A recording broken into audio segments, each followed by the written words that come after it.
La région Rhône-Alpes, particulièrement touchée par l'épidémie de Covid. Lyon, Grenoble et Saint-Étienne basculent en état d'alerte maximale. Bonjour Gaël Perdriau. Bonjour. Vous êtes le maire de Saint-Étienne.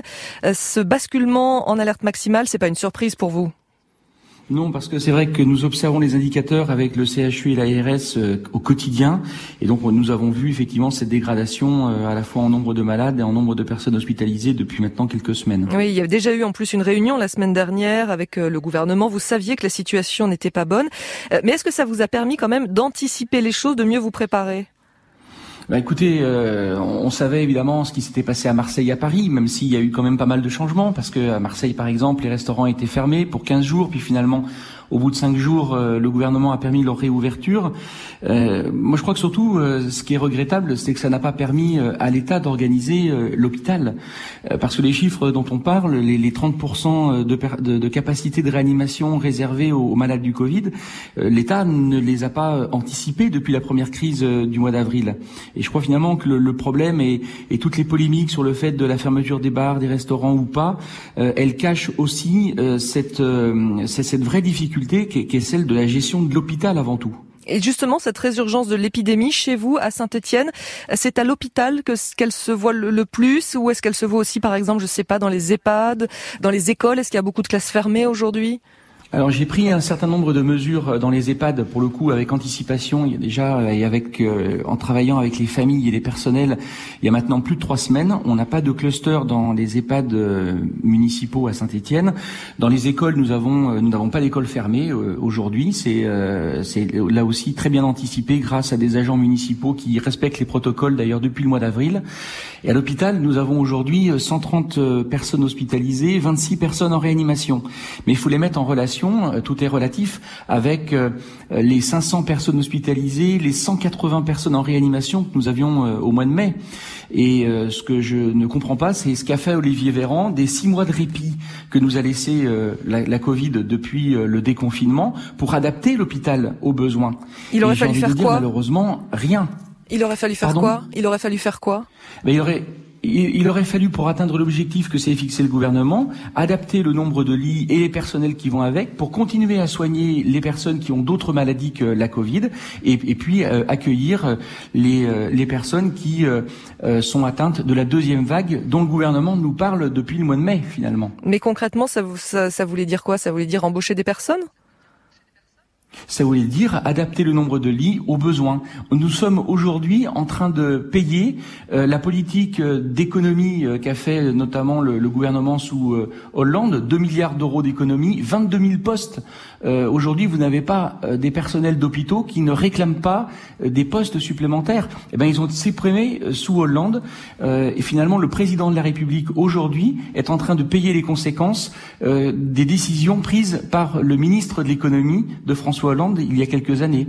Sauf que c'est la même personne.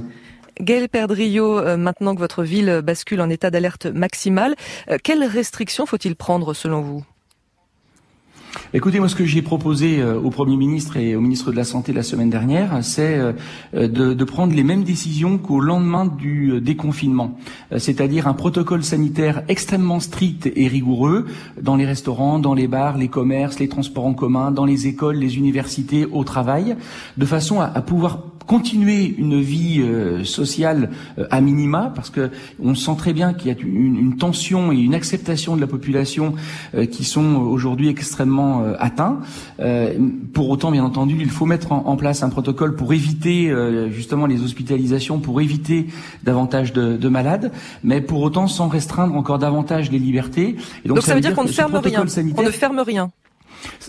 Non, mais ça veut dire qu'on impose un nombre de personnes par établissement. On impose dans les bars, par exemple, que tous les consommateurs soient assis. Exactement ce qui s'est passé au lendemain du 11 mai.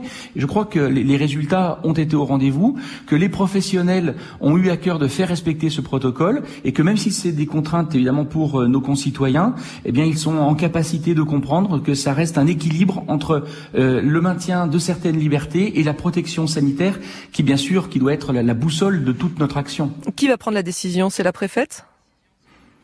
C'est la préfète. Effectivement, nous avons, j'ai pu proposer ce que je viens de vous dire la semaine dernière au Premier ministre, au ministre de la Santé. Nous avons travaillé une bonne partie de l'après-midi hier avec un certain nombre de maires de la métropole. D'ailleurs, à partir également du plan de protection métropolitain que le Premier ministre nous a demandé de mettre en place au mois d'août, avec Madame la préfète. Et puis maintenant, eh bien, elle va prendre ces décisions que nous connaîtrons ce matin à 11h, applicables demain matin. Et vous pensez qu'elle ira dans votre sens? Vous avez cette impression? J'imagine que vous l'avez vue et que vous avez discuté avec elle ces derniers jours. Oui, on a été écoutés. Je saurai ce matin à 11h si nous avons été entendus. Comment expliquez-vous cette forte résurgence de l'épidémie dans votre ville, à Saint-Étienne ? Moi, je crois, si vous voulez, que c'est le propre de toutes les grandes villes. Vous avez vu que Toulouse, Montpellier sont aujourd'hui également en vigilance et dans l'attente de passer au cap supérieur. Parce que quand vous êtes dans une métropole de 400 000 habitants, vous avez 26 000 étudiants. Il y a une surreprésentation étudiante, une surreprésentation des seniors.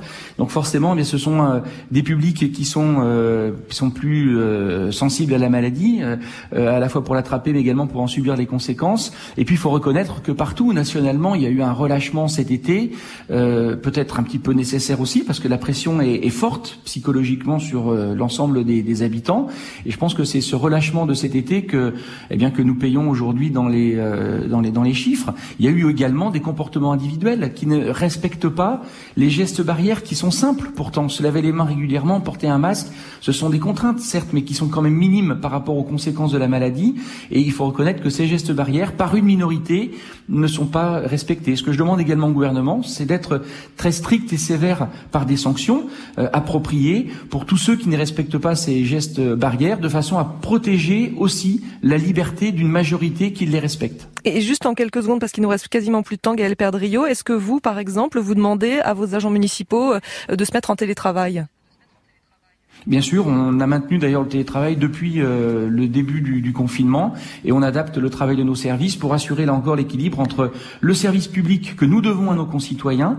Quand il oblige d'être physique, eh bien il faut être présent, mais les agents municipaux sont courageux et ils sont là et je dirais plus que présents même depuis cette période d'épidémie que nous connaissons. Et puis pour toutes les tâches administratives, quand on peut le faire, eh bien nous facilitons le télétravail 3 jours par semaine de façon à pouvoir là aussi protéger nos agents. Merci Gaël Perdriau, maire de Saint-Étienne et invité du 5-7.